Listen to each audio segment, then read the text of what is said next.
Hi hello my dear students. So మీరు ఏమైనా నేర్చుకున్నారండి ఇప్పుడు వరకు? మ్యాటర్ అంటే ఏంటి డెఫినేషన్ నేర్చుకున్నారు, ఫిజికల్ క్లాసిఫికేషన్స్ నేర్చుకున్నారు కదండి, అండ్ కెమికల్ క్లాసిఫికేషన్స్ అనేవి నెక్స్ట్ వేరే లెసన్లో వస్తాయమ్మా. సో నెక్స్ట్ ఏంటి అంటే ఇంకొక పార్ట్ కాదు, ఆల్రెడీ నేర్చుకున్నారు. నేచర్ ఆఫ్ మ్యాటర్ అనేది నేర్చుకున్నారు, ఇవన్నీ నేర్చుకున్నారు కదండి. ఫిజికల్ నేచర్ ఆఫ్ మ్యాటర్ అని చెప్పి ఇవి నేర్చుకున్నారు. క్యారెక్టరిస్టిక్స్ ఆఫ్ మ్యాటర్ కూడా ఆల్రెడీ నేర్చుకున్నారు కదండి.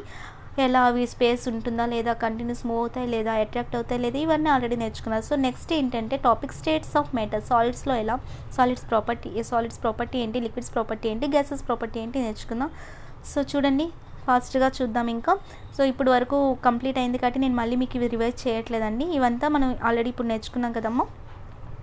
నెక్స్ట్ ఏంటి అంటే స్టేట్స్ ఆఫ్ మ్యాటర్ అండి. స్టేట్స్ ఆఫ్ మ్యాటర్ అంటే సపోజ్ చూడండి, ఇవి సాలిడ్స్ ఏంటి, ఇవన్నీ మీకు ఎగ్జాంపుల్స్ నమ్మే స్లైడ్లో ఇవి నేను మీకు చెప్పక్కర్లేదు, మీరు చిన్న పిల్లలు కూడా కాదు. సాలిడ్స్ ఎందులోకి వస్తాయి, సాలిడ్స్లోకి ఏమొస్తాయి, లిక్విడ్స్లోకి ఏమొస్తాయి, గ్యాసెస్లోకి ఏమొస్తాయి అనేది ఇవి చిన్న చిన్న పిల్లలకు చెప్పాలి. మీకైతే అవసరం లేదు కాబట్టి మీరు జస్ట్ ఈ స్లైడ్ చూసుకుంటే మీకు అర్థమైపోతుంది. So first of all solid properties ఏంటి అసలు చూసుకుందామండి. ప్రాపర్టీస్ ఆఫ్ సాలిడ్ చూసే ముందు జస్ట్ ఒకసారి వినండి అమ్మ. సాలిడ్స్ ఎగ్జాంపుల్ చూసారు కదా, సాలిడ్స్ కోసం ఇప్పుడు మాట్లాడుతున్నాం. సో సాలిడ్స్ కోసం చూడండి. సపోజ్ సాలిడ్స్ ఏంటి, మనకి సాలిడ్స్ అనేది ఏంటి, అదొక మ్యాటర్ కదా. మ్యాటర్ అంటే వాటి మధ్య ఏముంటుందమ్మా, పార్టికల్స్ ఉంటాయి కదా. మ్యాటర్ లోపల ఏముంటాయి, పార్టికల్స్ ఉంటాయి. ఎందుకంటే మ్యాటర్ అనేది దేంతో తయారవుతుంది, పార్టికల్స్తోనే కదండి. టైనీ పార్టికల్స్తోనే మ్యాటర్ అనేది తయారై ఉంటుంది. ఇది ఆల్రెడీ మీరు నేర్చుకున్నారు. సో ఇప్పుడు సాలిడ్ని తీసుకున్నాం. సపోజ్ మీరు ఒక పెన్నే తీసుకున్నారు, నాకు డయాగ్రామ్ సరిగ్గా రావండి, జస్ట్ అది పెన్నే అనుకోండి. సపోజ్ ఇప్పుడు ఒక పెన్ని తీసుకున్నారు, ఆ పెన్లోని ఎలా ఉంటాయండి పార్టికల్స్ అనేవి, సాలిడ్ కదా, సాలిడ్ కాబట్టి దగ్గరగా ఉంటాయి కదమ్మా. పార్టికల్స్ అన్నీ ఒకదానికొకటి దగ్గరగా ఉంటాయి కదా. దగ్గరగా ఉండేటప్పుడు ఏమవుతుంది, ఫోర్స్ ఆఫ్ అట్రాక్షన్ అనేది ఎలా ఉంటుంది, ఆల్రెడీ మీరు తెలుసుకున్నారు ఇదంతా ప్రీవియస్ క్లాస్లో. ఫోర్స్ ఆఫ్ అట్రాక్షన్ అనేది ఎలా ఉంటుందమ్మా, ఎక్కువగా ఉంటుంది కదా. సో ఫోర్స్ ఆఫ్ అట్రాక్షన్ అనేది చాలా ఎక్కువ, ఎందుకంటే అవి ఒకదానికొకటి దగ్గరగా ఉంటున్నాయి కాబట్టి వాటి మధ్య అట్రాక్టివ్ ఫోర్స్ అనేది ఎక్కువ. అట్రాక్టివ్ ఫోర్స్ ఎక్కువ కాబట్టి అవి ఎలా అయి ఉంటాయమ్మా, ఒకదానికొకటి టైట్గా ప్యాక్ అయి ఉంటాయి కదా. ఒకదానికొకటి ఎలా ఉంటాయమ్మా, టైట్గా ప్యాక్ అయి ఉంటాయి. సో అక్కడ ఏంటి, పార్టికల్స్ అనేవి మూవ్ అవ్వడం కష్టం కదండి. పార్టికల్స్ మూవ్ అవ్వగలమా, అక్కడ మూవ్ అవ్వడం కష్టం. సపోజ్ మీకు ఆల్రెడీ ఒక ఎగ్జాంపుల్ కూడా చెప్పాను. ఒక రష్గా ఉన్న ఏరియాలో వెళ్తే ఎలా ఉంటారు, ఏమీ లేని సపోజ్ ఒక ట్రాఫిక్ లేని ఏరియాలో వెళ్తే ఎలా ఉంటారు, మీకు ఇవన్నీ ఆల్రెడీ తెలుసు. కానీ మ్యాటర్లో మనం పార్టికల్స్ ఏమని తెలుసుకున్నాం, కంటిన్యూగా మూవ్ అవుతాయని తెలుసుకున్నాం కదండి. పార్టికల్స్ అనేవి కంటిన్యూగా మూవ్ అవుతాయని చెప్పి ఒక క్యారెక్టరిస్టిక్ ఆల్రెడీ నేర్చుకున్నారు. మీరు ఆల్రెడీ 3 క్యారెక్టరిస్టిక్స్ నేర్చుకున్నారు. అందులో ఒకటి పార్టికల్స్ అనేవి కంటిన్యూగా మూవ్ అవుతాయని చెప్పి తెలుసుకున్నాను. కానీ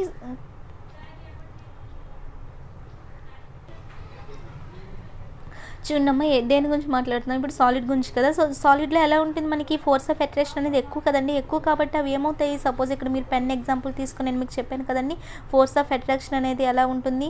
ఇది పెన్లా లేదు కదండి, సారీ. చూడండి అమ్మ, ఇది పెన్ అనుకోండి అమ్మ, జస్ట్ అనుకోండి. అండ్ ఇక్కడ ఏంటి పెన్ అనేది ఒక సాలిడ్ కాబట్టి అందులో ఏముంటాయండి మనకి, సాలిడ్ కాబట్టి మ్యాటర్ కాబట్టి ఏముంటాయి, పార్టికల్స్ అనేవి ఉంటాయి. పార్టికల్స్ ఎలా ఉంటాయి, ఒకదానికొకటి దగ్గరగా ఉంటాయి కదా. దగ్గరగా ఉంటాయి కాబట్టి వాటి మధ్య అట్రాక్టివ్ ఫోర్స్ అనేది ఎలా ఉంటుంది, చాలా ఎక్కువ. అట్రాక్టివ్ ఫోర్స్ని ఏమంటారని చెప్పాను, కోహెసివ్ ఫోర్స్ అంటారండి. కోహెసివ్ ఫోర్స్ అనేది చాలా ఎక్కువగా ఉంటుంది. అంటే ఇవి ఒకదానికొకటి దగ్గరగా ఉండడం వల్ల ఒకదానికొకటి చాలా టైట్గా ప్యాక్ అయి ఉంటాయి కదమ్మా. కానీ అవి మూవ్ అవ్వలేవండి, మూవ్ అవ్వడం చాలా కష్టం, అంతే కదా. ఎందుకు మూవ్ అవ్వడం కష్టం అండి, మీకు ఆల్రెడీ తెలుసు. ఇప్పుడు రష్గా ఉన్న ఏరియాలో ఎలా ఉంటారు, సపోజ్ ట్రాఫిక్ లేని ఏరియాలో ఎలా ఉంటారని మీకు కూడా తెలుసు కదండి. సో మ్యాటర్లో పార్టికల్స్ అనేవి మనకి తెలుసు. మ్యాటర్లో పార్టికల్స్ ఏమని తెలుసు, కంటిన్యూగా మూవ్ అవుతాయని మనం ఆల్రెడీ ఒక క్యారెక్టరిస్టిక్ నేర్చుకున్నాం కదండి. సాలిడ్స్లో కానీ, లిక్విడ్స్లో కానీ, గ్యాసెస్లో కానీ కంటిన్యూగా మూవ్ అవుతాయని తెలుసుకున్నాం. కానీ ఇక్కడ ఎందుకు మీకు ఆ మూమెంట్ అనేది ఉండట్లేదు అంటే, అక్కడ మూమెంట్ అనేది ఎందుకు ఉండట్లేదు అంటే, పార్టికల్స్ మధ్య స్పేస్ అనేది లేదమ్మా. స్పేస్ అనేది లేకపోవడం వల్ల అక్కడ అట్రాక్టివ్ ఫోర్స్ అనేది ఎక్కువ ఉంటుంది. ఎక్కువ ఉండటం వల్ల అవి మూవ్ అవ్వకుండా అవి ఏమవుతాయంటే అక్కడే వైబ్రేట్ అవుతూ ఉంటాయండి. సో ఇక్కడ మీరు మూవ్ అవ్వవు అంటే సాలిడ్స్లో మూవ్ అవ్వవని బ్లైండ్గా పెట్టుకోకండి. అవి ఏంటంటే అక్కడే మీకు స్పేస్ అనేది చాలా తక్కువ వల్ల, ఫోర్స్ ఆఫ్ అట్రాక్షన్ అనేది ఎక్కువ వల్ల అక్కడ మూవ్ అవ్వడం అనేది కష్టం. మీకు బెస్ట్ ఎగ్జాంపుల్ కూడా చెప్పారు, రష్ ఏరియాలో ఎలా ఉంటుంది, ఫ్రీగా ఉన్న ఏరియాలో ఎలా ఉంటుంది. సో అలా అండి, అంటే వాటి మధ్య గ్యాప్ అనేది తక్కువగా ఉండడం వల్ల, అట్రాక్టివ్ ఫోర్స్ అనేది ఎక్కువగా ఉండడం వల్లనే అవి అక్కడ ఆ ప్లేస్లోనే వైబ్రేట్ అవుతాయి. అదేనండి దీని గురించి. సో ఇప్పుడు మనం ప్రాపర్టీస్ చూద్దామమ్మా. ఇవన్నీ మీకు తెలిసినవేనండి, ఎగ్జాంపుల్స్ కాబట్టి ఈ స్లైడ్ నేను జస్ట్ ఎక్స్ప్లెయిన్ చేయట్లేదు, ఎగ్జాంపుల్స్ మీరు చూడండి. నెక్స్ట్ ఇక్కడ ప్రాపర్టీస్ ఆఫ్ సాలిడ్ చూడండి. ఫస్ట్ ప్రాపర్టీ ఏంటి అంటే ఫస్ట్ ప్రాపర్టీ ఏంటంటే చూడండమ్మా, solid have a definite shape, size and volume అంటాం, అంతే కదా. చూద్దాం, దాని గురించి మీకు ఎక్స్ప్లెనేషన్ ఇస్తాను. సాలిడ్స్ కోసం ఇప్పుడు చూస్తున్నామండి. సో ప్రాపర్టీస్ ఏంటి, ఫస్ట్ ప్రాపర్టీ ఏంటి అంటే solids have a definite shape, size and volume. అంటే ఏంటి, సాలిడ్కి ఒక పర్టికులర్గా ఒక షేప్ అనేది ఉంటుంది, ఒక సైజ్ అనేది ఉంటుంది, ఒక వాల్యూమ్ అనేది ఉంటుంది, అంతేగాని అవి చేంజ్ కావు. అవి ఎలా చేంజ్ కావు అనేది మనం జస్ట్ ఎగ్జాంపుల్ చూద్దామమ్మా. సపోజ్ మీకు ఇక్కడ పెన్ ఉంది కదా, ఈ పెన్ అనేది సపోజ్ ఏ షేప్లో ఉంది, సిలిండ్రికల్ షేప్లో ఉంది. అంటే అక్కడ షేప్ మీకు ఇక్కడ పెన్ అనేది సిలిండ్రికల్ షేప్లో ఉంది, వేరే అబ్బాయి కనుక పట్టుకుంటే షేప్ ఏమైనా మారుతుందా అండి? మారిపోతుంది కదా. ఏమైనా స్పెరికల్ షేప్లోకి, లేదంటే క్యూబ్, లేదంటే క్యూబాయిడ్, లేదంటే ఏమైనా కోన్, ఇలా స్క్వేర్, రెక్టాంగిల్ ఇలాంటి షేప్లో ఏమైనా మారుతుందా? మారదు కదా. ఇక్కడ ఏ షేప్ ఉందో వేరే పర్సన్ పట్టుకున్నా కూడా అదే షేప్ ఉంటుంది కదండి. అంటే ఒక పర్టికులర్గా దానికంటూ ఒక డెఫినెట్ షేప్ అనేది ఉంటుందమ్మా. అదే లిక్విడ్లో అయితే షేప్ అనేది మళ్ళీ వేరు, మనం అక్కడ లిక్విడ్లో మాట్లాడదాం. సపోజ్ లిక్విడ్లోనే జస్ట్ ఒక స్మాల్ ఎగ్జాంపుల్ మీకు అది వేరియేషన్ చెప్తా అండి. లిక్విడ్లో చూసాము, సపోజ్ ఇక్కడ రెక్టాంగిల్ టైప్ ఆఫ్ గ్లాస్ ఉంది, అందులో మీరు వాటర్ని వేశారు. వాటర్ని వేసేటప్పుడు అక్కడ వాటర్ షేప్ మీకు రెక్టాంగిల్లోనే కనిపిస్తుంది. అలా కాదు, సపోజ్ ఒక స్పీర్ షేప్లో ఉన్న దాంట్లో మీరు వేసేటప్పుడు అక్కడ ఏమవుతుంది, అక్కడ మీకు ఆ షేప్లోనే కనిపిస్తుంది. లేదు, సిలిండ్రికల్ షేప్ ఉన్న దాంట్లో మేము వేశాను, సిలిండ్రికల్ షేప్ ఉన్న దాంట్లో వేసేటప్పుడు మీకు అక్కడ ఎలా అనిపిస్తుంది, సిలిండ్రికల్ షేప్లో అనిపిస్తుంది. లేదు, కోన్ షేప్లో ఉన్న మీకు ఒక దీంట్లో వేశారనుకోండి, అప్పుడు మీకు కోన్ షేప్లోనే కనిపిస్తుంది కదా లిక్విడ్. అంటే మీకు అక్కడ లిక్విడ్ అనేది షేప్ అనేది చేంజ్ అవుతుంది. అది లిక్విడ్ ప్రాపర్టీస్లో మాట్లాడదాము, బట్ ఇక్కడ మీకు స్మాల్ వేరియేషన్ కోసం చెప్పానండి. సో షేప్ అనేది అదే, మీరు ఇక్కడ పెన్ తీసుకున్నారు, పెన్ అనేది ఒక సాలిడ్నే కదా. సో ఆ సాలిడ్కి మీరు ఎందులో వేయండి, సపోజ్ మీరు ఒక రెక్టాంగిల్ దాంట్లో వేయండి, లేదంటే ఒక స్క్వేర్ టైప్ ఒక ఏదైనా దాంట్లో వేయండి, లేదంటే ఒక కోన్ టైప్లో వేయండి, లేదంటే ట్రెపీజియం టైప్ ఎందులోనైనా వేయండి. వేస్తే మీకు మాత్రం ఆ పెన్ యొక్క షేప్ ఏమైనా మారుతుందా అండి? మారట్లేదు కదా. సో ఇదండి మీకు ఎక్స్ప్లెనేషన్. సో షేప్ అనేది చేంజ్ అవ్వదు. దేనికి చేంజ్ అవ్వదు? సాలిడ్స్కి ఒక పర్టికులర్ షేప్ అనేది ఉంటుంది అని చెప్పడానికి ఎక్స్ప్లెనేషన్. నెక్స్ట్ సైజ్ గురించి చూద్దామమ్మా. సైజ్ అనేది చూడండి అమ్మ, ఇప్పుడు ఈ పెన్ పట్టుకున్నారు, ఈ పెన్కి ఒక లెంత్ అనేది ఉంటుంది కదా. పెన్కి సపోజ్ ఎంతో కొంత మీటర్స్ లేదా ఎంతో కొంత సెంటీమీటర్స్ ఎంతో కొంత లెంత్ అనేది ఉంటుంది కదండి. ఎంతో కొంత లెంత్ అనేది, ఎంతో కొంత సైజ్ అనేది ఏముంటుంది, పెన్కి ఉంటుంది. పెన్ అంటే సాలిడ్, సో సాలిడ్స్కి ఏముంటుంది, పర్టికులర్గా కొంత సైజ్ అనేది ఉంటుంది. సో షేప్ చూసాను, సైజ్ చూసాను. నెక్స్ట్ వాల్యూమ్ కోసం చూద్దాం. సపోజ్ మీరు చూడండి, పెన్ ఒక టేబుల్ పైన పెట్టారు, ఓకేనా. పెన్ ఇక్కడ ఏం చేద్దామంటే ఒక టేబుల్ మీద పెట్టారు అనుకోండి, పెన్ ఇక్కడ ఒక టేబుల్ మీద పెట్టారు. నెక్స్ట్ అదే మీరు హ్యాండ్లో ఇక్కడ పట్టుకున్నారు, ఇక్కడ టేబుల్ పైన పెట్టారు అదే పెన్ని, ఇక్కడ హ్యాండ్లో కూడా అదే పెన్ను పట్టుకున్నారు. ఏమైనా మీకు వాల్యూమ్ ఏమైనా చేంజ్ అవుతుందా అండి? వాల్యూమ్ ఏం చేంజ్ కాదు కదా. ఇక్కడ ఎంత వాల్యూమ్ ఉంటుందో ఇక్కడ కూడా అంతే వాల్యూమ్ కదా ఉంటుంది. సో మీకు అర్థమవుతుందమ్మా చెప్పే. సో పెన్ని టేబుల్ పైన పెట్టిన, పెన్ని మీరు చేతిలో పట్టుకున్న, పెన్ని వేరే వాళ్ళకి ఇచ్చిన, దాని వాల్యూమ్ అంతే ఉంటుంది కానీ చేంజ్ అవుతుందండి? చేంజ్ కాదు కదా. సో ఇదండి షేప్ గురించి, సైజ్ గురించి, వాల్యూమ్ గురించి.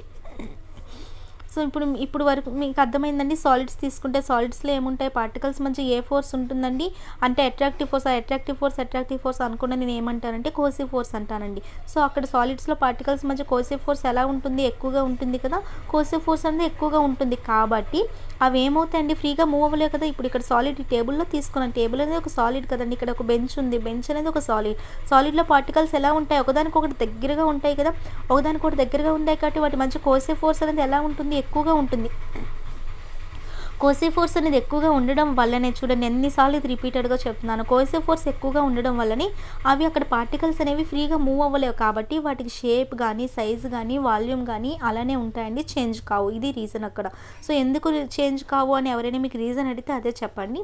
పార్టికల్స్ అనేవి ఒకదానికొకటి దగ్గరగా అట్రాక్ట్ అయ్యి ఉంటాయి, ఒకదానికొకటి దగ్గరగా ఉంటాయి, వాటి మధ్య కోసివ్ ఫోర్స్ ఎక్కువ కాబట్టి అవి ఫ్రీగా మూవ్ అవ్వలేవు కాబట్టి సపోజ్ ఈ పెన్ ఉంది, పెన్లో పార్టికల్స్ ఉన్నాయి కదండి. పెన్లో పార్టికల్స్ నేను ఇక్కడ ఉంటాయి, ఒక పార్టికల్ ఇక్కడ ఉంటా, ఒక పార్టికల్ ఇక్కడ ఉంటా అని చెప్పి పెన్ ఇలా ఉంటే అలా కాదు కదండి.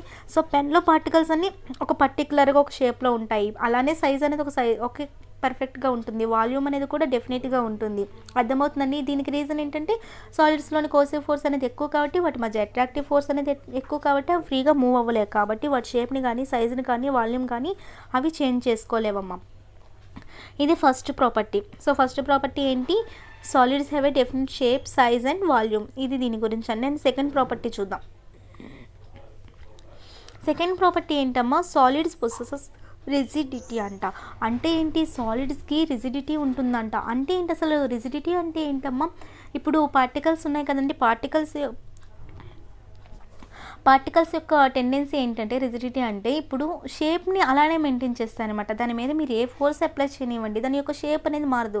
ఇప్పుడు మీరు ఆ పెన్నే పట్టుకున్నారు. పెన్‌ని నేను చాలా ఫోర్స్ ఒక 50 న్యూటన్ ఫోర్స్‌ని అప్లై చేస్తా, ఒక 20 న్యూటన్స్ ఫోర్స్‌ని అప్లై చేస్తే ఆ పెన్ను సిలిండ్రికల్ షేప్‌లో ఉన్నది ఏమైనా స్పెరికల్ షేప్‌లో మారుతుందా? లేదంటే ఏమైనా కోన్ షేప్‌లో మారుతుందా? లేదంటే వేరే ఇంకేమైనా షేప్స్‌లో మారుతున్నాయని మీకు చాలా చాలా షేప్స్ తెలుసు కదా! సో, ఇక్కడ ఈ పెన్ అనేది సిలిండ్రికల్ షేప్‌లో ఉంది. మీరు ఒక ఫోర్స్‌ని అప్లై చేసినంత మాత్రం దాని షేప్ చేంజ్ అవ్వదు కదండీ! దాన్ని ఏమంటారంటే రిజిడిటీ. అంటే రిజిడిటీ అంటే ఏంటంటే దాని యొక్క షేప్‌ని మీరు ఎంత ఫోర్స్ అప్లై చేయనియండి, అది షేప్‌ని మెయింటైన్ చేస్తుందనమాట. అది షేప్‌ని ఏం చేస్తుందమ్మా? మెయింటైన్ చేస్తుంది. దాన్ని ఏమంటారంటే రిజిడిటీ అంటారు. ఓకేనండి. ఎగ్జాంపుల్ మీకు పెన్ గురించి చెప్పాను కదా! సపోజ్ మీరు బాల్‌ని తీసుకోండి. బాల్ ఎలా ఉంటుందో ఒక స్పెరికల్ షేప్‌లో ఉంటుంది. సపోజ్ చూడండి, ఇప్పుడు పెన్ ఎగ్జాంపుల్ చూసుకున్నాం. సపోజ్ బాల్ తీసుకోండి. బాల్ ఎలా ఉంటుంది? ఒక స్పెరికల్ షేప్‌లో తీసుకున్నాం కాదు, అదే షేప్‌లో ఉంటుంది కదండి. బాల్ ఇలా స్పెరికల్ షేప్‌లో ఉంటుంది. అదేమైనా షేప్ ఏమైనా మారుతుందా అండి? బాల్ అనేది స్పెరికల్ షేప్‌లో ఉంది, కోన్ షేప్‌లో ఏమైనా మారుతుందా? మీరు ఏమైనా ఫోర్స్ అప్లై చేస్తే మారదు కదా! అంటే పెన్ కానీ, బాల్ కానీ ఇలా కొన్ని సాలిడ్స్ ఉంటాయి కదండి. అన్నీ కాదండి, మీకు అది కూడా నేను మీకు ఎగ్జాంపుల్ ఇస్తాను.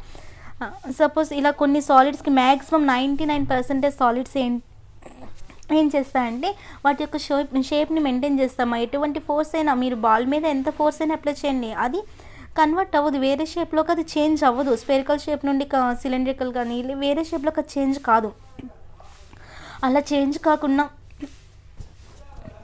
చేంజ్ కాకుండా దాని యొక్క షేప్‌ని మెయింటైన్ చేస్తే దాన్ని ఏమంటారండి అంటే రిజిడిటీ అంటారమ్మా. దాన్ని ఏమంటారు? రిజిడిటీ అని అంటారండి. అర్థమైందమ్మా ఇంతవరకు?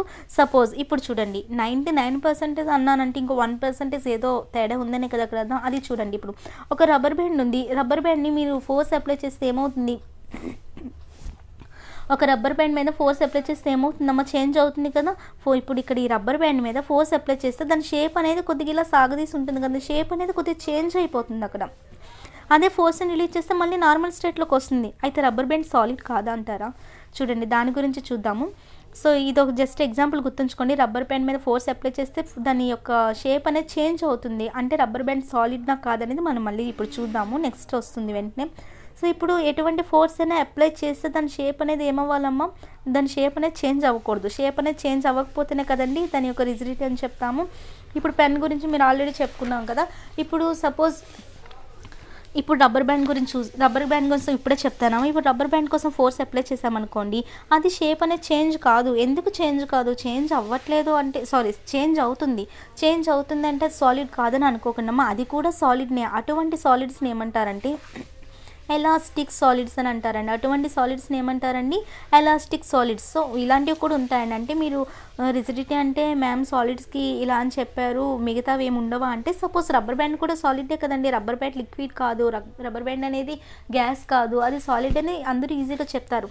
కానీ దానికి మీద ఫోర్స్ అప్లై చేస్తే అది షేప్ అనేది చేంజ్ అవుతుంది, కానీ అది సాలిడ్నే. అలాంటి సాలిడ్స్ని ఏమంటారంటే ఎలాస్టిక్ సాలిడ్స్ అని అంటారండి. ఓకేనండి. మోస్ట్ ఆఫ్ ది సాలిడ్స్ ఎలా ఉంటాయంటే రిజిడ్గానే ఉంటాయమ్మా. సో, ఇంకొక కేటగిరీ కూడా ఉందండి ఈ సాలిడ్స్‌లో. సపోజ్ క్లే ఉంది కదండి. ఇక్కడ ఈ క్లేతోని సపోజ్ మీరు ఒక పైప్ తయారు చేశారనుకోండి. ఒక క్లేతోని మీరు ఏదో ఒక పైప్ తయారు చేశారనుకోండి. ఆ పైప్ తయారు చేశాక ఆ పైప్ పైన కనుక మీరు ఫోర్స్ అప్లై చేస్తే అది నార్మల్ స్టేట్‌కి వస్తుందా? నార్మల్ స్టేట్‌కి రాదు కదమ్మా. సపోజ్ ఇక్కడ ఒక క్లే ఉంది కదండి. క్లేతోని ఏం చేశారంటే ఒక పైప్‌ని తయారు చేసాం. ఒక పైప్‌ని తయారు చేసినప్పుడు ఏమవుతుందంటే ఆ పైప్ తయారైపోయిన తర్వాత దాని మీద నాకు నచ్చినంత ఫోర్స్ అప్లై చేస్తా అన్నా సరే అది దాని ఒరిజినల్ స్టేట్‌కి మళ్ళీ రాదు. అంటే ఇలాంటి వాటిని ఏమంటారండి అంటే అది సాలిడ్ కాదా అసలు మీకు? క్లే అనేది సాలిడే కదండి. క్లే అనేది సాలిడే, కానీ ఇలాంటి సాలిడ్స్ని ఏమంటారంటే ప్లాస్టిక్ సాలిడ్స్ అని అంటారండి. ఇలాంటి సాలిడ్స్ని ఏమంటారమ్మా? ప్లాస్టిక్ సాలిడ్స్ అని అంటారు. సో, సాలిడ్స్లో మీరు ఇప్పుడు 2 టైప్స్ నేర్చుకున్నారు. ఎలాస్టిక్ సాలిడ్ అని, ఇంకోటి ఏంటమ్మా? ప్లాస్టిక్ సాలిడ్ అని. ఎలాస్టిక్ సాలిడ్ అంటే అక్కడ ఎలా వస్తుంది? Rubber band example. అదే ప్లాస్టిక్ది అయితే ఈ క్లేని తీసుకున్నాను, దీంతో ఏదో ఒక దాన్ని తయారు చేసిన తర్వాత ఫోర్స్ అప్లై చేస్తే అది నార్మల్ స్టేజ్కి రావట్లేదు. ఎందుకు? నార్మల్గా మనకి రిజిడిటీ అంటే ఏం రావాలి? ఫోర్స్ అప్లై చేసినా సరే అది అలానే ఉండాలి. దాని యొక్క షేప్ని చేంజ్ చేసుకోదు. కానీ సాలిడ్స్లో ఇలా చేంజ్ చేసేవి కూడా ఉన్నాయండి. వాటిని ఎలాస్టిక్ సాలిడ్స్ అని అండ్ ప్లాస్టిక్ సాలిడ్స్ అని అంటారమ్మా. నెక్స్ట్ సో ఇది సెకండ్ ప్రాపర్టీ అండి. సో, సెకండ్ ప్రాపర్టీ అర్థమైంది అనుకుంటామా? చూడండి, రిజిడిటీ మీన్స్ ఇక్కడ చూడండి అదే రాసాము ఇక్కడ స్లైడ్లోని. Rigidity means that the solids have the tendency to maintain shape, అంతే కదండి, అవి షేప్ని మెయింటైన్ చేయాలి. When some outside force is applied, ఒక ఎక్స్టర్నల్గా ఒక ఫోర్స్ని మీరు అప్లై చేసినా సరే దాని యొక్క టెండెన్సీ ఏంటి అంటే అది షేప్ని మెయింటైన్ చేస్తుంది, అంతేగాని ఒక్కొక్క షేప్లోకి అది చేంజ్ అవ్వకూడదు. చేంజ్ అయ్యే సిచ్యువేషన్స్ ఈ రెండే అండి, అది realistic and plastic solids. And ఇంకా ఏంటి, ఇంతవరకు ఓకే కదమ్మా, ఇంతవరకు మీకు ఇది అర్థమైందని అనుకుంటా. ఇది సెకండ్ ప్రాపర్టీ అమ్మ. థర్డ్ ప్రాపర్టీ ఏంటంటే డెన్సిటీ, హై డెన్సిటీ అండి. అంటే సాలిడ్స్కి ఎక్కువగా డెన్సిటీ ఉంటుందా అంటే ఉంటుంది. అసలు డెన్సిటీ అంటే ఏంటి, సపోజ్ డెన్స్ ఫారెస్ట్ అంటారు. డెన్స్ ఫారెస్ట్ అంటే ఏంటమ్మా, సపోజ్ డెన్స్ ఫారెస్ట్ అంటే ఏంటండి, డెన్స్ అంటే అక్కడ ఏంటంటే చాలా చాలా క్రౌడీగా ఉంటుంది. సపోజ్ మీరు ఫారెస్ట్లోకి వెళ్ళారు, ఫారెస్ట్లోకి వెళ్ళాక ట్రీస్ అన్నీ ఒకదాని దగ్గర ఒకటి ఇలా పక్కపక్కనే ఉన్నాయనుకోండి, దాన్ని ఏమంటారు అంటే మీకు అక్కడ వేరేగా ఇంకొక ప్లేస్ కూడా లేదండి, మీరు వెళ్ళడానికి కూడా ప్లేస్ లేదు, అక్కడ మొత్తం ఫారెస్ట్ అంతా ట్రీస్తోనే ఆల్రెడీ ఫిల్ అయింది. అలాంటప్పుడు దాన్ని ఏమంటారంటే డెన్స్ ఫారెస్ట్. అంటే డెన్స్ అంటే మీకు ఏమర్థమైంది, అవన్నీ పార్టికల్స్ అని. ఇప్పుడు ట్రీస్ని మీరు పార్టికల్స్ అనుకోండి, ఫారెస్ట్ అనేది ఒక మ్యాటర్ అనుకోండి, ట్రీస్ అనేవి పార్టికల్స్ అనుకోండి. ఈ పార్టికల్స్ అనేవి ఎలా ఉన్నాయి, ఒకదానికొకటి దగ్గరగా ఉన్నాయి కదమ్మా. అలా ఉండేటప్పుడు వాటికి డెన్సిటీ హైగా ఉందంటారు. అలా కాకుండా నార్మల్గా పార్కులోకి వెళ్ళండి, పార్కులోకి వెళ్ళేటప్పుడు ఇక్కడొక ట్రీ అక్కడొక ట్రీ ఎక్కడ పడితే ఫ్రీగా ఉంటుంది. అలాంటప్పుడు దాన్ని ఏమంటారంటే డెన్సిటీ తక్కువ అంటారండి. అదే మన కెమిస్ట్రీకి వద్దాం, ఇది జస్ట్ మీకు నార్మల్గా డెన్స్ కోసం తెలుసుకోవడానికి. అంటే ఒకదానికొకటి దగ్గరగా ఉంటే వాటి మీద అది ఎలా ఉంటుందంటే అక్కడ డెన్సిటీ ఎక్కువ అని చెప్తారండి. అదే కొద్దిగా ఫ్రీగా ఉన్నాయనుకోండి డెన్సిటీ అనేది తక్కువ. ఇప్పుడు మన కెమిస్ట్రీలోకి వచ్చామనుకోండి, అసలు ఈ డెన్సిటీ ఏంటి, హై డెన్సిటీ ఎలా ఉంటుంది సాలిడ్స్లోకి మీకు ఆల్రెడీ ఇప్పటికీ అర్థమై ఉండాలి. సాలిడ్, ఇక్కడ ఒక సాలిడ్ తీసుకున్నాం, ఆ సాలిడ్లో ఏముంటుంది, సాలిడ్ అంటే ఏంటి, మ్యాటర్లో ఏమున్నాయి, మళ్ళీ ఇక్కడ పార్టికల్స్ ఉన్నాయి కదా, పార్టికల్స్ మధ్యలో మీకు ఏముంటుంది, స్పేస్ ఉంటుంది. కానీ ఇక్కడ స్పేస్ అనేది నెగ్లిజిబుల్ కదండి, ఇక్కడ స్పేస్ అనేది నెగ్లిజిబుల్. సో ఇక్కడ ఒకదానికొకటి దగ్గరగా ఉంటున్నాయి కదమ్మా. ఇప్పుడు సాలిడ్స్లో ఎలా ఉంటుంది, దగ్గరగా ఉంటుంది అంటే డెన్సిటీ అనేది ఎక్కువ ఉన్నట్ట తక్కువ ఉన్నట్ట మీకు ఆల్రెడీ చెప్పాను. పార్టికల్స్ అన్నీ పక్కనే ఉంటే ఏముంటుందమ్మా, డెన్సిటీ అనేది ఎక్కువగా ఉంటుంది. సో సాలిడ్స్లో పార్టికల్స్ మధ్య మీకు ఏమైనా గ్యాప్ కనిపిస్తుందా, గ్యాప్ అనేది ఉండదమ్మా. సాలిడ్స్లో పార్టికల్స్ అనేవి దగ్గరగా చాలా పక్కనే ఉంటాయండి, వాటి మధ్య ఎటువంటివి కూడా పోలేవు. కాబట్టి అక్కడ డెన్సిటీ అనేది ఎలా ఉంటుంది, ఎక్కువగా ఉంటుందండి. ఇంతవరకు అర్థమైందని అనుకుంటా అండి. సో సాలిడ్స్లోని పార్టికల్స్లో ఒక్కొక్క ఫోర్స్ ఆఫ్ అట్రాక్షన్ ఎలా ఉంటుంది, ఈ పార్టికల్స్ మధ్యలో ఫోర్స్ ఆఫ్ అట్రాక్షన్ ఎలా ఉంటుందమ్మా, చాలా స్ట్రాంగ్గా ఉంటుంది కాబట్టి పార్టికల్స్ ఎలా ఉంటాయి, మూవ్ అవ్వలేవు కదండి. సాలిడ్స్లో పార్టికల్స్ మధ్య ఫోర్స్ ఆఫ్ అట్రాక్షన్ చాలా స్ట్రాంగ్గా ఉండడం వల్ల ఆ పార్టికల్స్ అనేవి చాలా క్లోజ్గా ఉంటాయమ్మా, దూరం వెళ్ళలేవు, ఒకదానికొకటి పక్కనే ఉంటాయి, చాలా దగ్గర ఉంటాయి. కాబట్టి వాటికి డెన్సిటీ ఎలా ఉంటుందమ్మా, చాలా హైగా ఉంటుంది. ఇది థర్డ్ ప్రాపర్టీ. ఓకేనండి. సో మీరు ఇప్పుడు వరకు 3 ప్రాపర్టీస్ నేర్చుకున్నారు. ఫస్ట్ వన్ ఏంటమ్మా, సాలిడ్స్కి ఏముంటుందో ఒక డెఫినెట్ షేప్ ఉంటుంది, వాల్యూమ్ ఉంటుంది, అలానే సైజ్ ఉంటుంది. అలానే సాలిడ్స్కి ఏముంటుందమ్మా, ఒక రిజిడిటీ అనేది ఉంటుంది. అండ్ థర్డ్ వన్ ఏంటి, డెన్సిటీ అనేది ఎక్కువగా ఉంటుంది. మీరు ఇవన్నీ బై హార్ట్ చేయక్కర్లేదండి, జస్ట్ మీరు అవి తెలుసుకుంటే చాలు. మీకు అక్కడ ఇవి మనకంతా ఎంసీక్యూస్ టైప్ కదమ్మా, జస్ట్ మీకు మ్యాటర్ బ్రెయిన్లో ఉంటే చాలు, అక్కడ ఈజీగా మీరు ఆన్సర్ చేయగలరు. నెక్స్ట్ ఫోర్త్ వన్ చూద్దాం. ఫోర్త్ వన్ చూడండి, solids do not fill the container అంటండి. ఇది ఆల్రెడీ మీకు ఒక ఎంసీక్యూస్ ఎప్పుడో నేను చెప్పానండి, జస్ట్ మ్యాటర్ గురించి స్మాల్ ఇంట్రడక్షన్ లైట్గా చెప్పాను, అందులో ఈ టాపిక్ ఆల్రెడీ మీకు నేను చెప్పాను. ఇక్కడ do not fill the container అంటే మీనింగ్ ఏంటండి, ఇప్పుడు సపోజ్ ఇక్కడ ఏదో ఒక సాలిడ్ తీసుకున్నాం కదమ్మా, ఈ సాలిడ్ లోపల సపోజ్ క్యూబాయిడ్ ఏదో ఒక దాన్ని ఇంతవరకు ఎందుకండి, మీరు ఏదో ఒక దాన్ని తీసుకొని ఒక కంటైనర్ని తీసుకొని అందులోకి ఒక బాల్ అంటే కంటైనర్ ఎంత ఉందో అంత ఉండదు కదమ్మా, బాల్ని ఇక్కడ వేసాం, ఒక కంటైనర్లో ఏం వేసామో బాల్ని వేసాం. ఈ బాల్ అనేది ఇక్కడ వరకు మొత్తం మీకైనా స్ప్రెడ్ అయి ఉంటుందండి, ఉండదు కదా, అది బాల్కి ఎంత వాల్యూమ్ ఉందో అంతవరకే కదండి స్పేస్ని ఆక్యుపై చేస్తుంది, అంతేగాని అది మొత్తం ఫిల్ అయి ఉండదు కదండి. సో ఇదేనండి నెక్స్ట్ ప్రాపర్టీ. అంటే solids do not fill the container అంటే మీనింగ్ ఏంటి, అక్కడ సాలిడ్స్ అన్నమాట మొత్తం కంటైనర్ మొత్తం అక్కడ కంప్లీట్గా అది నిండి ఉండదండి. ఈ బాల్ ఎగ్జాంపుల్తో మీకు ఆల్రెడీ అర్థమవుతుంది. లేదంటే ఒక బకెట్ తీసుకోండి, ఒక బకెట్లో మీరు ఏదో ఒక దాన్ని సాలిడ్ని వేయండి, సపోజ్ పెన్ను వేయండి, పెన్ను వేసేటప్పుడు బకెట్ ఎంత ఉంటుందో పెన్ను కూడా అంతవరకు, అది ఇంత ఉన్న పెన్ను బకెట్లో మీరు వేసేసరికి ఇంతగా అయిపోదు కదమ్మా, ఎంత ఉన్న పెన్ను అంతే ఉంటుంది. కాబట్టి ఇదండి దీని మీనింగ్, అర్థమైంది అనుకుంటా అండి. సో అలా అక్కడే ఉండిపోవడం రీజన్ ఏంటండి? ఈ పెన్ ఎందుకు మీకు పెరగట్లేదు? ఇప్పుడు ఈ బకెట్లో వేసేటప్పుడు ఎందులో ఒక దాంట్లో వేసేటప్పుడు ఆ బాల్ సైజ్ ఎందుకు మీకు అంటే ఆ కంటైనర్ మొత్తం ఎందుకు నిండిపోవట్లేదు? అలానే ఆ బకెట్లో పెన్ను వేసినప్పుడు ఆ పెన్ ఎందుకు మీకు అక్కడ పెద్దగా అనిపించట్లేదు? అంటే దాన్ని ఎందుకు అక్కడ ఫిల్ చేయట్లేదు? దానికి రీజన్ ఏంటి అంటే చూడండి, ఇక్కడ ఆల్రెడీ మీకు తెలుసు వాటి మధ్యలో అట్రాక్టివ్ ఫోర్స్ అనేది ఎలా ఉంటుందమ్మో, సాలిడ్స్లో అట్రాక్టివ్ ఫోర్స్ అనేది చాలా స్ట్రాంగ్గా ఉంటుంది కదా. చాలా స్ట్రాంగ్గా ఉండడం వల్ల అవి ఒకదాని పక్కనే ఒకటే ఉంటాయి కానీ దూరంగా పోలేవు కదండి, దూరంగా పోలేవు. కాబట్టి వాటి పొజిషన్ ఎలా ఉంటుందమ్మా, ఫిక్స్డ్గా ఉంటుంది. కాబట్టి వాటి వాల్యూమ్ని అవి చేంజ్ చేసుకోలేవు. మీకు ఆల్రెడీ ఇందాకే చెప్పా ఫస్ట్ దాంట్లోనే, అవి డెఫినెట్ షేప్ ఉంటుంది, డెఫినెట్ సైజ్ ఉంటుంది, డెఫినెట్ వాల్యూమ్ ఉంటుంది. అంతేగాని మీరు ఒక బకెట్లో తెచ్చి ఒక బకెట్లో వాటర్ తెచ్చి అందులో నేను పెన్ వేస్తాను సైజు పెరిగిపోవాలంటే పెరిగిపోదు కదా. ఎందుకు పెరగదు? దాని ఎంత వాల్యూమ్ ఉందో అది అంతే వాల్యూమ్ ఉంటుందండి. అది కంటైనర్ని మొత్తం నింపదు. ఇప్పుడు ఇంత పెన్ను అనేది ఇంత పొడుగు అవ్వమంటే ఆ కంటైనర్లో అవ్వదు, దాన్ని మొత్తం నింపదు. ఎందుకు అవ్వదు అంటే ఈ పెన్లోనే ఏముంటాయి, పార్టికల్స్ అన్నీ ఒకదానికొకటి దగ్గరగా ఉంటాయి కదమ్మా. ఒకదానికొకటి దగ్గరగా ఉండడం వల్ల వాటి మధ్య ఫోర్స్ ఆఫ్ అట్రాక్షన్ చాలా స్ట్రాంగ్గా ఉంటుంది. స్ట్రాంగ్గా ఉండడం వల్ల మూవ్ అవ్వవు కాబట్టి వాటి పొజిషన్ అనేది ఫిక్స్డ్గా ఉంటుంది. కాబట్టి దాని వాల్యూమ్ అనేది పెరగదు కాబట్టి అది ఎంత ఉందో అంతే ఉంటుంది కానీ కంటైనర్ అది ఫీల్ చేయదమ్మా. సో ఇది నెక్స్ట్ ప్రాపర్టీ అండి. నెక్స్ట్ ఇంతవరకు అర్థమైంది అనుకుంటా అండి. నెక్స్ట్ ప్రాపర్టీ ఏంటి,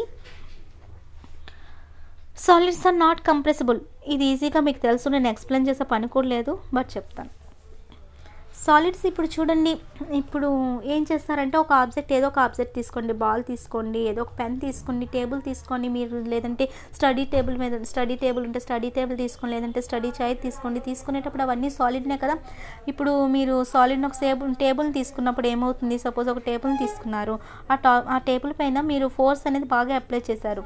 ఫోర్స్ అనేది బాగా అప్లై చేస్తే అక్కడ నార్మల్గా కంప్రెసిబుల్ అంటే ఏంటి, కంప్రెసిబుల్ అంటే మీకు ఆల్రెడీ స్ప్రింగ్ విషయంలో తెలుసు కదండి. స్ప్రింగ్ అనేది నార్మల్గా ఇలా ఉంది, మీరు కంప్రెస్ చేస్తే అది ఇలా దగ్గరికి అవుతుంది కదమ్మా, అంటే దాన్ని ప్రెస్ చేస్తున్నాం, అది కంప్రెస్ అవుతుంది అంతే కదండి. కానీ ఇప్పుడు సాలిడ్స్లో తీసుకుంటే అవి ఎందుకు కంప్రెసిబుల్ కావు అంటే, సాలిడ్స్లోనే ఎలా ఉంటుందమ్మా, ఇప్పుడు టేబుల్ తీసుకున్నాను, టేబుల్లో పార్టికల్స్ ఎలా ఉంటాయి, నేను ఇక్కడ ఉంటా నువ్వు ఇక్కడ ఉంటా అంటే అవ్వదు కదా. అవి పక్కనే ఒకదాని కూడా దగ్గరగానే వాటి మధ్య స్పేస్ ఉంటుంది కానీ లీస్ట్ స్పేస్ కదా. సో అవి చాలా దగ్గరగా ఉంటున్నాయి కదండి. అవి చాలా దగ్గరగా ఉండడం వల్ల మీకు ఏమవుతాయి, ఇప్పుడు వీటి మీద మీరు ఫోర్స్ అప్లై చేస్తున్నారు, ఫోర్స్ అప్లై చేస్తే దీని మీదకు ఇది వచ్చి పడిపోదు కదండి. చెప్తున్నది అర్థమవుతుందమ్మా. ఇప్పుడు ఒక టేబుల్నే తీసుకున్నాము, టేబుల్లో ఏమున్నాయి మనకి ఇక్కడ పార్టికల్స్ ఉన్నాయి. లేదు నేను ఈ టేబుల్ మీద ఫోర్స్ అప్లై చేస్తానని చెప్తే అంటే దాన్ని ఇంకా కంప్రెస్ చేస్తే ఈ ఫస్ట్ పార్టికల్ వచ్చి సెకండ్ పార్టికల్ మీద పడిపోదు కదా, దానికి అక్కడ ప్లేస్ లేదు కదండి మూవ్ అవ్వడానికి. అదేనమ్మా ఇక్కడ చెప్తున్నా, అంటే మీరు కంప్రెస్ చేస్తే ముందుకు వెళ్ళాలి, అక్కడ ముందుకు వెళ్ళడానికి అక్కడ వాటి మధ్య స్పేసే లేదు, ఇంకా పార్టికల్స్ ఎలా అండి మీకు ముందుకు వెళ్తాయి. అర్థమవుతుందండి. చూడండి ఇది ఎన్నిసార్లు రిపీటెడ్ అవుతుందో. స్పేస్ అనేది సాలిడ్స్లో చూసుకోండి, మీకు స్పేస్ అనేది తక్కువ కాబట్టి వాటి మధ్య ఫోర్స్ ఆఫ్ అట్రాక్షన్ అంటే ఎక్కువ ఉండడం వల్ల ఫ్రీగా మూవ్ అవ్వలేవు కాబట్టి మీరు ఎంత కంప్రెస్ చేసినా ఏమవుతుంది, అది ఫ్రీగా మూవ్ అవ్వగలదాన్ని, ఫ్రీగా మూవ్ అవ్వలేదు. ఎందుకంటే అక్కడ అది వేరే ప్లేస్లోకి వెళ్దామన్నా సరే అక్కడ ప్లేస్ అనేది లేదు అంతే కదండి. అక్కడ అసలు పాసిబిలిటీ కానీ అక్కడ అసలు ఎటువంటి ఛాన్స్ కూడా లేదు. ఆల్రెడీ పార్టికల్స్ అనేవి దగ్గరగా ఉన్నాయి, ఇంకెంత దగ్గరికి వస్తాయి అవి కావు కదండి. సో సాలిడ్స్ అనేవి కంప్రెస్ కావు, సాలిడ్స్ ఆర్ నాట్ కంప్రెసిబుల్. ఓకేనండి. సో ఇది నెక్స్ట్ పాయింట్ అమ్మా. సో నెక్స్ట్ ప్రాపర్టీ ఏంటి చూడండి, నెక్స్ట్ ప్రాపర్టీ ఏంటి, solids do not possesses the property of diffusion.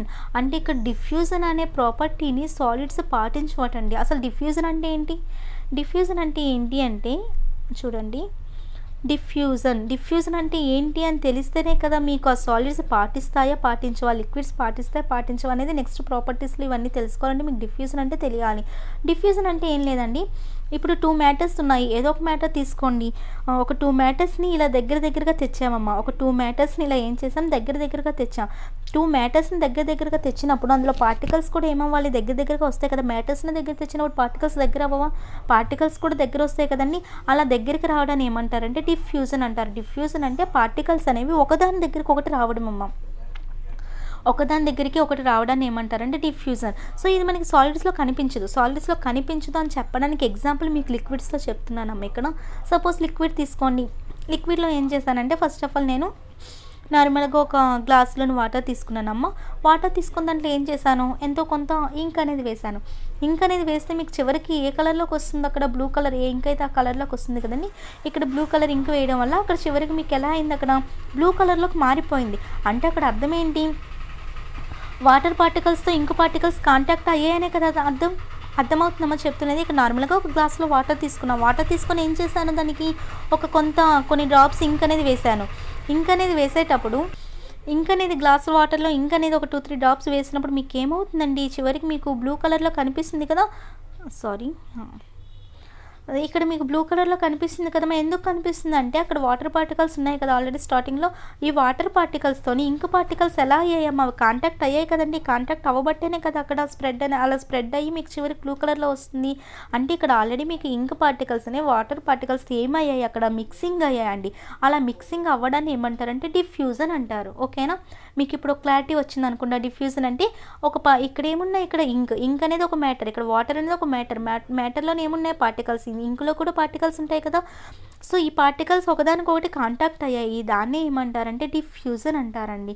ఓకేనా, సో ఈ డిఫ్యూజన్ అనేది మీకు సాలిడ్స్లో ఉందా అంటే ఉండదు, అంతే కదా. మన సాలిడ్స్లో ఎలా ఉంటుంది డిఫ్యూజన్, సపోజ్ సాలిడ్స్లో ఎలా ఉంటుంది ఉండదు అంటే చూడండి, రైస్ తీసుకోండి అండ్ దాల్ని తీసుకోండి, దాల్ అంటే పల్సెస్ తీసుకోండి సపోజ్. అలా తీసుకున్నప్పుడు ఏం చేస్తారంటే ఇప్పుడు రైస్ని కొన్ని పల్సెస్ని కలిపి పెట్టారనుకోండి అమ్మ, రైస్ని కొన్ని పల్సెస్ని కలిపి పెట్టారనుకోండి, పెట్టి ఒక కంటైనర్లో పెట్టండి. తీసుకున్న తర్వాత ఒక 1 మంత్ వరకు, ఒక 1 డే కాకుండా జస్ట్ ఒక 1 మంత్ తర్వాత చూడండి, అవి అలానే డిఫరెంట్గా ఉంటాయి, లేదంటే ఫ్రెండ్షిప్ చేసి ఒకదానికొకటి దగ్గరగా అయిపోతాయండి. అంటే అవి ఏమైనా మిక్స్ అయిపోతాయి. ఇప్పుడు లైక్ వాటర్లో మీరు ఇంక్ వేసేటప్పుడు మీకు అక్కడ తెలియదు, మొత్తం అది కలిసిపోతుంది. కానీ రైస్ని అలానే పల్సెస్ని అలా మీరు మిక్స్ చేసేటప్పుడు అవి అలా కలిసిపోతాయండి.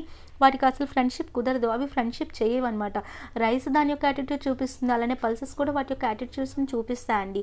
అర్థమవుతుందా. కాబట్టి అక్కడ డిఫ్యూజన్ అనేది ఉండదండి. డిఫ్యూజన్ అంటే ఒక దాంట్లో ఒకటి అలా కలిసిపోవడం. కానీ రైస్కి కానీ వేరే ఇలా సాల్ట్స్ తీసుకొని ఏ ఎగ్జాంపుల్ అయినా తీసుకోండి, ఇలా సాలిడ్స్కి తీసుకుంటే అక్కడ డిఫ్యూజన్ అనేది జరగదమ్మా. ఓకేనా, సో అండ్ కొన్నింటికి కంబైన్ చేస్తే మీకు డిఫ్యూజన్ అని ఉంటుంది. అది కొన్ని ఎక్సెప్షన్స్ అండి, అవి మనకి నెక్స్ట్ వస్తాయి. సో ఓవరాల్గా అయితే సాలిడ్స్లో డిఫ్యూజన్ అనేది 99% డిఫ్యూజన్ అనేది ఉండదు. సో నెక్స్ట్ మీ ముందుకు లిక్విడ్ ప్రాపర్టీస్తో వస్తానమ్మా. సో అలా టేక్ కేర్.